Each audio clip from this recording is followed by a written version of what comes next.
Hi friends, అందరికీ నమస్తే. వాళ్ళతో బిగ్ బాస్ చాలా ఇంట్రెస్ట్ ఉంది. ఎందుకంటే మెగా చీఫ్ వాళ్ళకైతే 5 మందికి గేమ్స్ పరంగా పెట్టిండ్రు.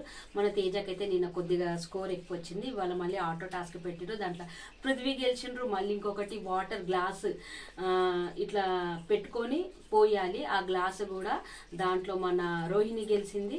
తర్వాత లాస్ట్ అండ్ ఫైనల్ గేమ్ పెట్టిండ్రు. అదేంటంటే నిల్చోవాలి, కుండలో మట్టి పోస్తారు. ఎవరైతే ఉండొద్దు అనేటోళ్ళ వాళ్ళకి ఆ కుండలో ఎక్కువ పోస్తారు. దాంట్లోనైతే మన రోహిణి చాలా అంటే చాలా బాగా ఆడింది. తనకి కాళ్ళు నొప్పి ఉంది, బ్యాలెన్స్ పట్టుకొని ఉండాలి. పృథ్వీ కూడా సూపర్ ఆడిండు, కానీ పృథ్వీ ఓడిపోయిండు. తేజ యష్మి ఇంకా ఆమె ఎక్కడ పోయింది? యష్మి రోహిణి విష్ణుప్రియ వాళ్ళకి తక్కువ మార్క్స్ వచ్చినాయి కాబట్టి వాళ్ళు గేమ్ల నుండి తప్పుకున్నారు.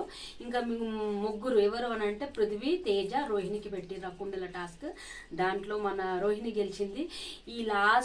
ఈ బిగ్ బాస్ లో లాస్ట్ మెగా చీఫ్ అయింది. చాలా అంటే చాలా బాగా ఆడింది. పృథ్వీ కూడా ఆడిండ్రు.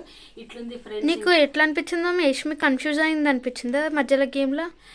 యష్మి అయితే కన్ఫ్యూజ్ అయింది. ఈక్వల్ అయితే చేసిండ్రు. మళ్ళీ ఆ మట్టి పోసుడు 2 మన తేజకే పోసిండ్రు. ఈక్వల్ చేసిండ్రు ప్రేరణతోటి. ఇంకేం కన్ఫ్యూజ్ లేదు, కరెక్టే ఆడింది.